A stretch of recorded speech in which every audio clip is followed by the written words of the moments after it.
Oi pessoal, tudo bem? A aula de hoje vai ser um pouco sobre os filósofos contratualistas e o filósofo Maquiavel nessa história do Estado moderno, da criação desse Estado moderno.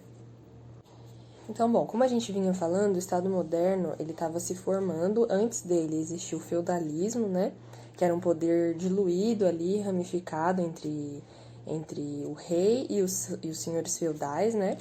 E aí, a partir do Estado moderno, as coisas começaram a mudar, porque o Estado ele passou a ser soberano, ou seja, ele passou a ser detentor de todo o poder ali, não era mais dividido entre várias pessoas. Somente o rei era o detentor do poder ali da determinada região, cidade, enfim. Então isso começou a acontecer, né, nos países da Europa. Alguns filósofos apoiaram muito essa mudança, a burguesia também apoiava, porque a partir do momento que o poder estava lá concentrado num só lugar, isso era benéfico para conseguir decidir coisas como qual moeda vai ser usada, quanto de imposto vai ser arrecadado, enfim, tudo ficava ali num lugar só. Só que existem as consequências de ficar tudo ali num lugar só, né? Todo o poder concentrado num lugar só, que era o Estado. Por quê? Começou a rolar um fenômeno que a gente chama de absolutismo real. Absolutismo é quando o poder é absoluto para um rei e isso acaba virando algo autoritário mesmo, né? Então, isso passou a desagradar a população que vivia nessa época e muitos filósofos começaram a se opor e a criar teorias mesmo que se opunham ao que estava acontecendo ali. Então, até hoje a gente tem alguns debates que esses filósofos, eles na verdade apoiavam o absolutismo, porque eles apoiavam o Estado moderno, estavam lá falando sobre o Estado moderno, mas na verdade eles estavam realmente falando, teorizando sobre o Estado moderno, não necessariamente apoiando o que começou a acontecer depois que passou a existir um Estado moderno, né, que foi esse absolutismo. Alguns criticavam mais fortemente, outros não criticavam tanto, mas eles estavam todos ali vivendo na mesma época e falando sobre a mesma coisa. Bom, Maquiavel foi um filósofo lá da Idade Moderna, que a gente falou na última aula. Ele foi muito importante porque ele estava ali sendo muito usado pelas pessoas da época como um exemplo de teoria mesmo, né? E, bom, ele estava ali no meio da época da família Médici, que vocês já devem ter ouvido falar. Ele estava trabalhando em lugares, assim, reais, né? E ele escreveu muito sobre a postura que um governante deve ter. Só que ele escreveu num livro chamado Príncipe, né? Então é aí que a gente pode falar, mas ele apoiava o poder absolutista. Quando a gente vê alguém falando, fulano é maquiavélico, porque é uma pessoa que fica pensando muito em como deve agir para fazer a cabeça dos outros, né? Acaba às vezes tendo um cunho ruim, mas nem sempre é bem isso, né? Maquiavel ele pensou em formas de governar que pudessem acontecer num Estado moderno, né, que o poder está centralizado, como a gente já falou, e que o governante ele pudesse conseguir realmente governar, né? Então, no livro O Príncipe, que ele escreveu, ele fala duas ideias muito importantes, que é a ideia de virtude e a ideia de fortuna. A virtude e a fortuna, elas precisam estar unidas ali, porque uma não funciona muito bem sem a outra.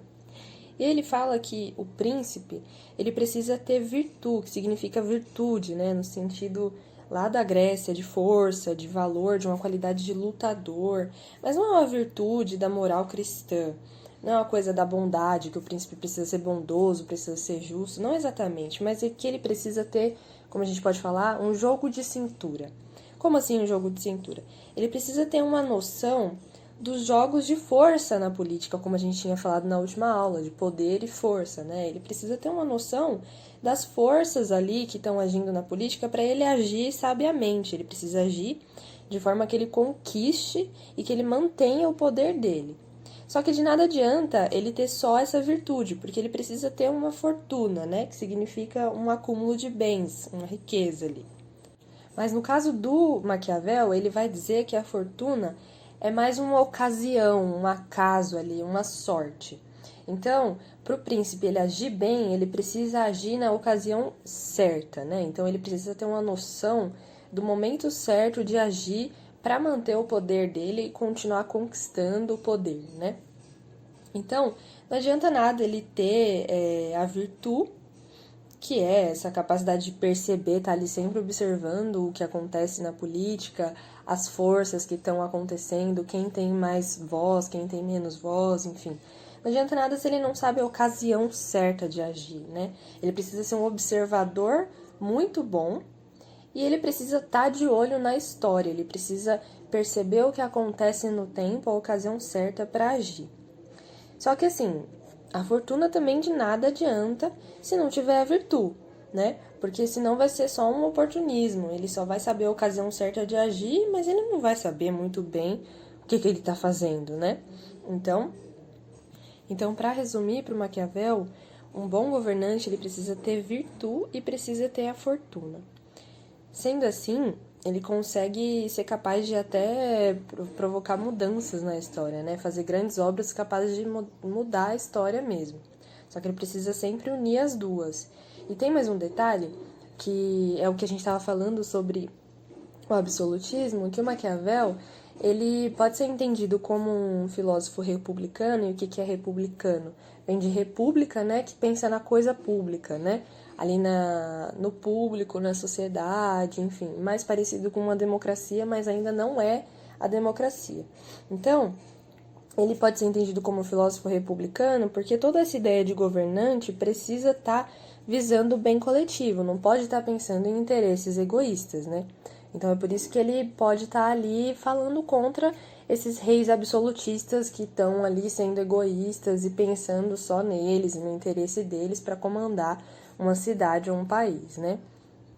E aí, fechando esse ponto, a gente vai para os teóricos contratualistas, né? Os pensadores contratualistas. O que é isso? Os pensadores contratualistas são Thomas Hobbes e o Rousseau. Tem outros também, mas a gente vai ver esses dois hoje, né? Então, os contratualistas eles vão tentar entender qual que é a origem do Estado. Eles estavam ali no meio daquela confusão do absolutismo, né? Que o rei ele tinha ali, a vontade dele era maior que a vontade do povo, e muitas vezes ele era até colocado como uma divindade, como um deus, né? Vocês já devem ter visto um rei que ele falava que ele era o rei Sol, né? Então, isso foi até um motivo para virar um Estado laico depois, né? O Estado ele tem que ser laico, ou seja, ele precisa ser sem nenhuma divindade, assim, sem nenhuma religião. Então, esses filósofos contratualistas, eles estavam ali pensando aquela época que eles viviam, né? Então, eles tentavam entender por que as pessoas se submetem ao Estado, né? A um poder ali, a uma força acima delas. E aí o Hobbes vai falar uma coisa e o Rousseau vai falar outra. Ambos vão dizer que o Estado ele está ali representando, né?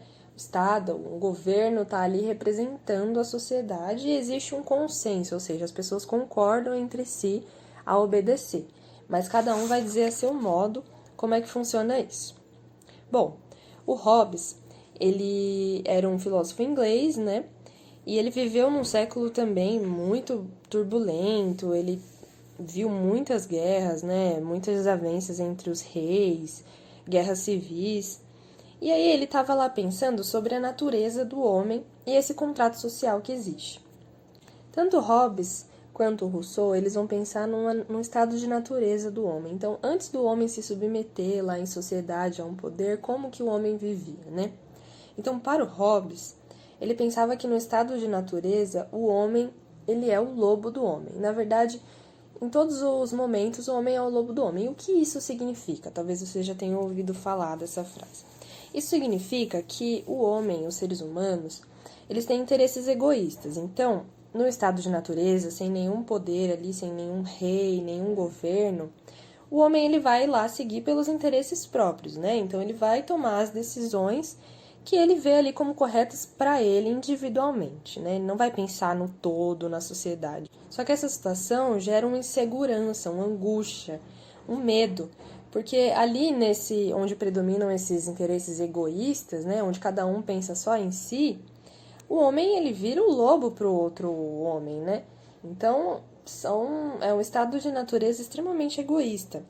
Então, as pessoas, os seres humanos, eles se veem numa necessidade ali de renunciar a essa liberdade total, né? que o Hobbes ele coloca até como uma anarquia, para colocar uma liberdade que todos tenham igual, né? Então, todos vão se submeter a um Estado, por conta dessa insegurança, desse medo, né? Porque, nossa, a liberdade é total, então as pessoas podem se matar, as pessoas podem fazer coisas horrorosas pelo interesse próprio, né? Então, não, peraí, a gente vai ter que pôr uma ordem aqui. Então, a gente vai ter que fazer um contrato social, né? Então, é um contrato em que existe um Estado que terá o poder em prol de que a sociedade ali não fique só nos interesses egoístas, né? Então, isso tudo é movido por um medo. Só que esse Estado, a gente sabe que o Estado ele é entendido como soberano, né? Esse Estado moderno ele é soberano porque ele tem um poder ali nele que é muito grande. Só que o Estado, para o Hobbes, ele é um Estado soberano absoluto, né? Tanto que alguns falam que ele é um defensor do absolutismo por conta disso. Porque o que o Hobbes vai falar? O poder do soberano, seja o soberano rei, seja uma assembleia ali que está comandando, né, no Estado, precisa ser ilimitado, tem que ser total, né? Então, todo mundo precisa obedecer esse mesmo Estado, porque está todo mundo abdicando da própria liberdade para o Estado tomar conta ali daquela sociedade, né? Então, não vai ser uma bagunça dos interesses próprios, cada um pensando em si. Não, vai existir um Estado, só que esse Estado ele vai sim apelar para a violência quando for necessário, para poder manter ali a sua ordem, né? E todos vão realmente largar ali da sua liberdade para dar os plenos poderes ao Estado, né? Para poder proteger a própria vida e a própria propriedade, né? Que é uma coisa muito importante na época, porque a propriedade, ela é, por exemplo, as terras, né? A casa que a pessoa tem, os animais, enfim. E aí ela vai tentar proteger também a propriedade, não só a própria vida, né? Então o Hobbes vai dizer que o Estado, ele pode falar o que é bom, o que é ruim, o que é justo, o que é injusto. Ninguém pode discordar disso. O Estado, ele pode colocar castigos para poder atemorizar, né? Dar medo às pessoas daquele lugar. Então, o Estado, ele pode fazer tudo. Ele é o soberano mesmo. Ele faz a guerra e a paz, ele recompensa e pune. E aí, quando a gente para pensar, caramba, né? Mas será que é bom viver num estado assim? E aí o Hobbes, ele vai dizer que não, que é melhor viver assim, que nada se compara à condição que se vivia antes do Estado, que era de guerra completa, porque cada um pensava só em si, né? Não, no caso do Estado do Hobbes, as pessoas estão ali por um bem maior, que seria o bem da liberdade que todos têm ali na mesma medida, né? Todos têm uma mesma liberdade, mas o Estado ele tem que ser soberano. Então é basicamente isso que o Hobbes pensa.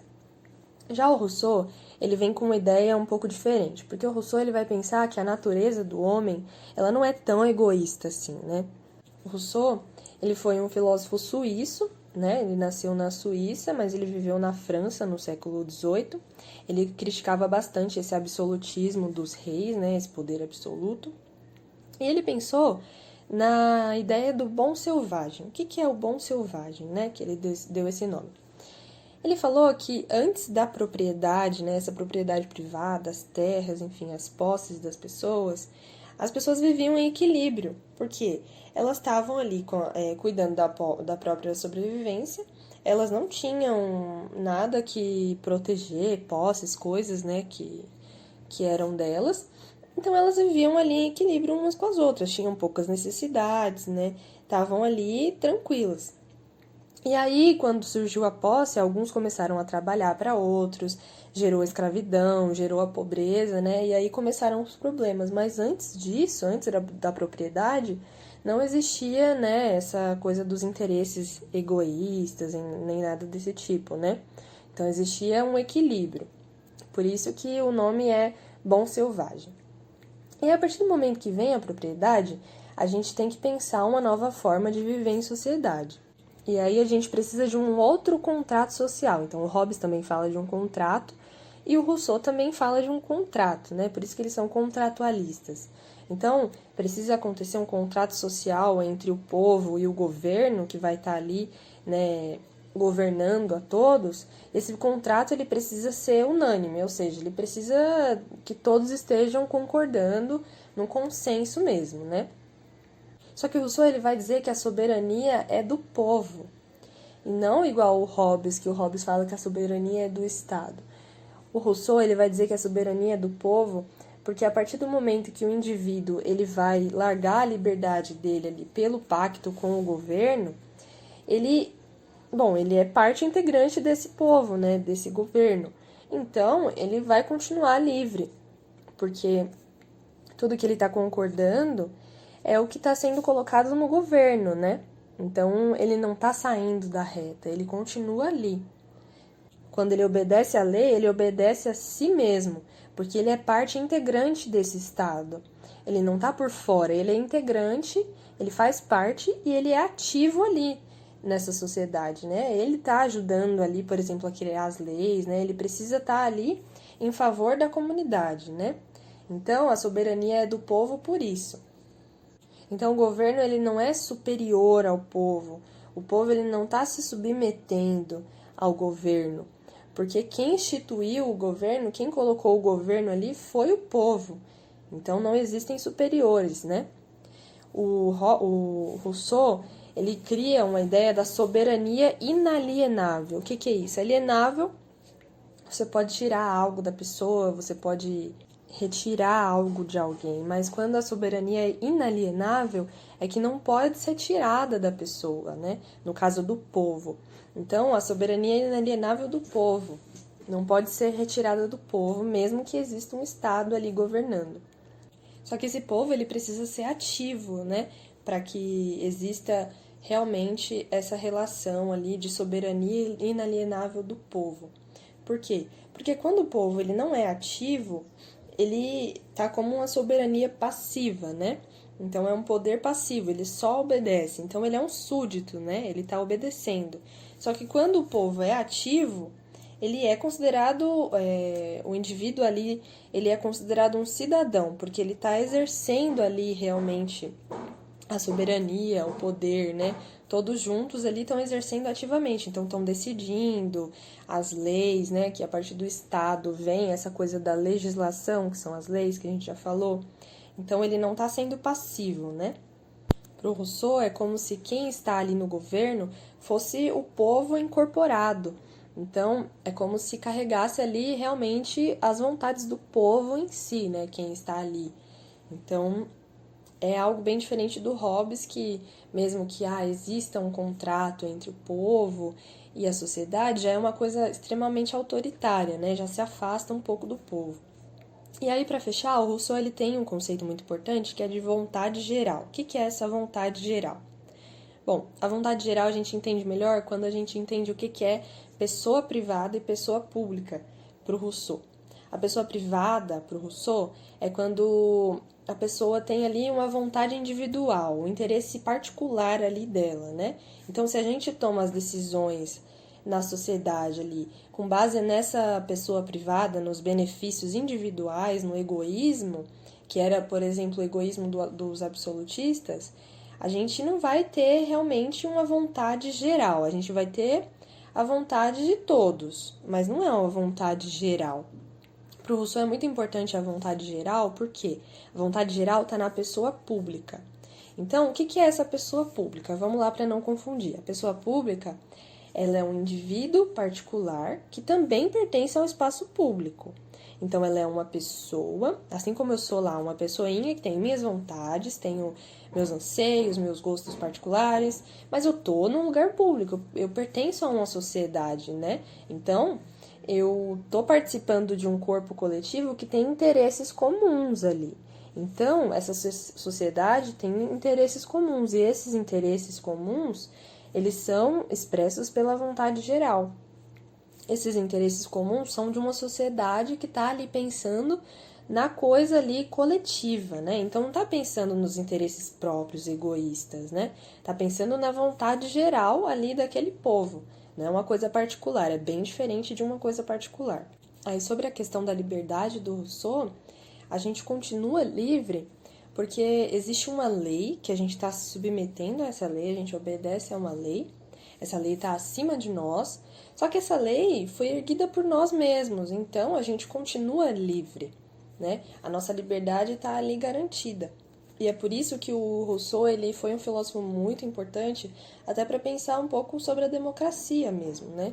Muitos outros filósofos foram usando ele para pensar sobre isso e para pensar sobre a questão da propriedade privada, das terras e como isso influencia nas decisões em sociedade, né? No Estado, no poder. Bom, é isso por hoje, gente. Se vocês tiverem alguma dificuldade, alguma dúvida, podem falar comigo.